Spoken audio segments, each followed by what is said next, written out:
Ciao ragazzi, Claudio Giganti here from Giga Racing again to bring you some more insight of the race coming up. We got Aragon race coming up this weekend. We talked about a lot about the race yesterday. I don't know if you watched it, but you probably will find it really interesting. If you haven't watched it yet, we had the tire manufacturer Michelin MotoGP tires talk yesterday. Today, just to get back to them, I put a Michelin sponsor sweater on just to make it feel that I don't have any hard feeling with them. I think they're doing a great job. It's just something is not working out for certain riders at the moment, or certain bikes to be more precise. But we're gonna start with talking about the pre-race and talking about the racetrack. Racetrack temperature, I talked a lot last week about the racetrack temperature, and we were talking about being higher during the race day and compare the rest of the weekend. It looks from the weather guru, let's call it the weather guru, that the temperature is going to be most likely all in the same temperature range, which is between 18 and 20. There's not expected any rain through Friday, Saturday, and Sunday, although they were getting some rain early this morning. I don't know how heavy the rain was. I pointed out just because if it was an very heavy pour, it might have washed out some of the rubber that the riders have put down on Sunday, so the condition will degrade again on the track.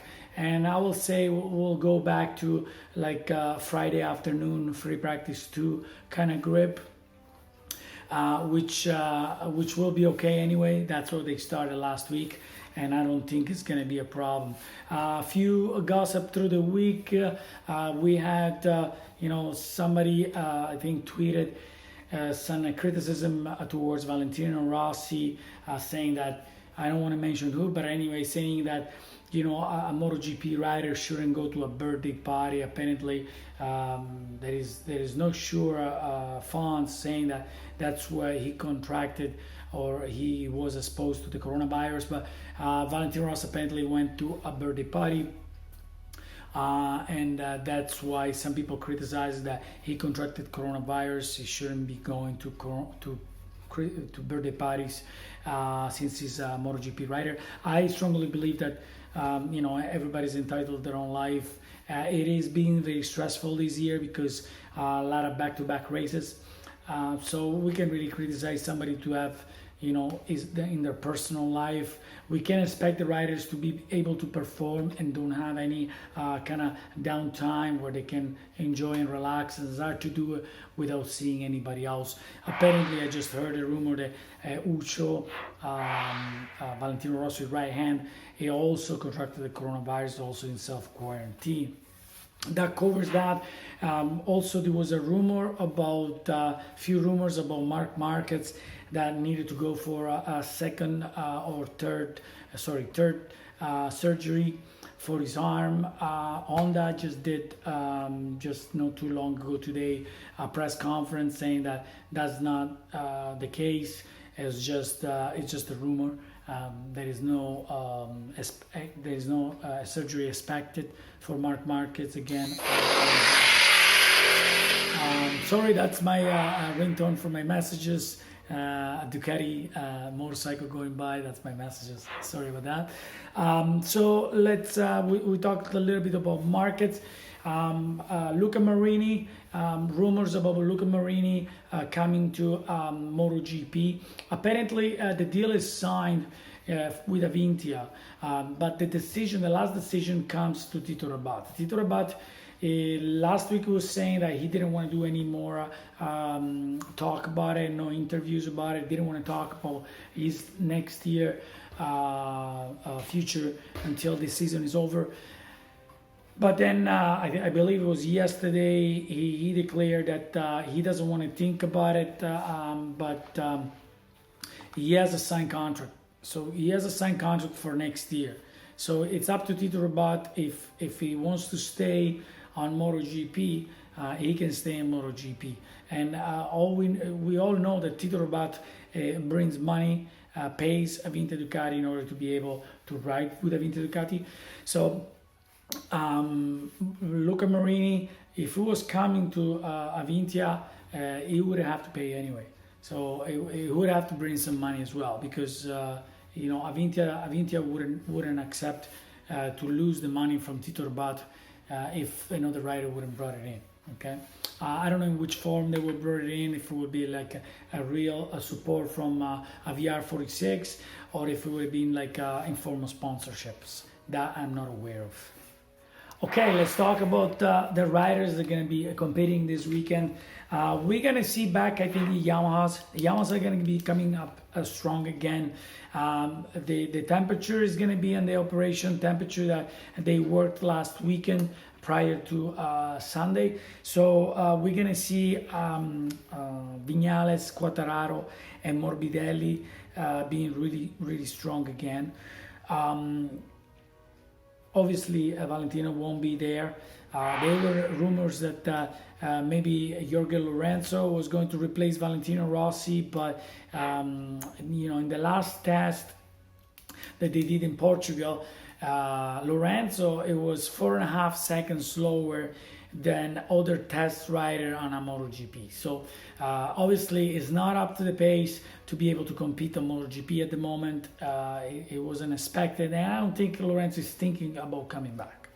So we're talking about Quartararo, Viñales, and Morbidelli. My personal opinion, I think my money will go on Morbidelli. Morbidelli is the one that has been the most consistent and the one that has been the best of managing tires and such.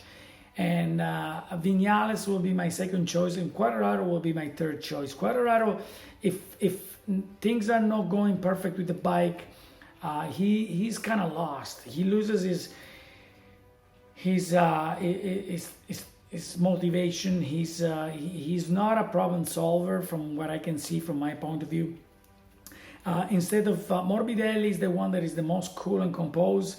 Viñales, I always say Viñales is like spinning a fortune wheel, like he can have a weekend that is fantastic, and then on the race day he get crushed by the competition, or he can have a bad weekend and then all of a sudden on Sunday is coming back. But the start is really crucial for Viñales. If at the beginning is behind, he always have a hard time coming back. And in the past it was a fuel tank, full fuel tank, that he wasn't happy with the behave of the bike with a full fuel tank. So Viñales, but last race he did very well, so I wouldn't rule him out. I think he's gonna do good as well. Quartararo, again, as I said, he gets a little bit almost in a panic mode when there's a problem with the bike and he's not able to manage it. Last weekend we saw that he was really in trouble, and I was actually happy that he didn't retire, but he was way back on the grid at the end, at the finish line. For Nakagami and Alex Marquez, I think they're going to be really strong this weekend. I think we could see Alex Marquez in the top step of the podium, winning the race. Nakagami, I don't know if it really has what it takes, to win and to be strong enough. He's very consistent, I gotta say, but I'm not sure if he's gonna be able to make it or not. But I think it's going to be up front. I think I'm putting him definitely in the top 8, I will say, at the end of the race after the weekend. Then let's talk about Suzuki a little bit. Now Suzuki is a bit in trouble. Suzuki is a bit in trouble because now they have 2 riders really strong, Mir and Rins, that they're both really strong. The bike is the best bike on the package for the package this year. We all agree on that. And now Mir is leading the championship, 121 points, followed by Quartararo, 6 points behind. But what I'm seeing is Alex Rins it's at 85 versus 120, 121. So it's still mathematically in contention, okay? Because he's 36 points behind. What raises 25 points. We all know things can happen. Accidents happen, mistakes happen. So, but I wouldn't expect a mistake from Mir. Okay, so my money as far as Suzuki goes is there on Mir. I think Mir is more psychologically also stronger than Alex Rins. So I think Mir will be the one that will overall come up on top and keep the cool. The two on the team, they're not really like each other. They're kind of maybe it's a big word to don't like each other, but they're not they don't get along really well. But in all fairness, your teammate is the first person that you want to beat. So I wouldn't think that they're friends. So we have I think Johan Mir, if he plays it right, he has fifth position and 5-4 position in the race. He's the one that is to me is the most consistent as far as points go. So I think will be the one that will be the strongest of all of them out there. And then about team order, well, Suzuki, I don't know if they're gonna be able to give team orders. I never like team orders. I think the riders should ride the way they like more than doing different because your teammate can win the championship. I think everybody should ride for their own. I know there is a lot of money involved, so when there is a lot of money involved and the big investment from the team, I understand that they might consider helping each other and such, but we still have 4 races to go, so I don't think it should be coming in place right now. Maybe on the last couple of races, I could understand that and I could agree on it, but not at the moment. And then we have all the rest of the riders, guys. We got the Jack Miller. I don't know Jack Miller what's gonna do this race because the Ducatis, Jack Miller, Dovizioso, Petrucci. I don't know. Petrucci last race, finished way back, 15. Sorry that I made a joke about it. It was just because I couldn't figure out where it was at the end of the race. I think Petrucci was affected a lot about all the talk that it was about Saturday qualifying. And Petrucci, I think, is a very emotional person, so it got to him, and he couldn't perform as good that he could have. So we might see him back. He had a lot of things to prove, and there's 4 races left, so we might see Petrucci back. As far as Dovizioso go, I don't know. Dovizioso for me, it reminds me a lot of Gibernau, Sete Gibernau.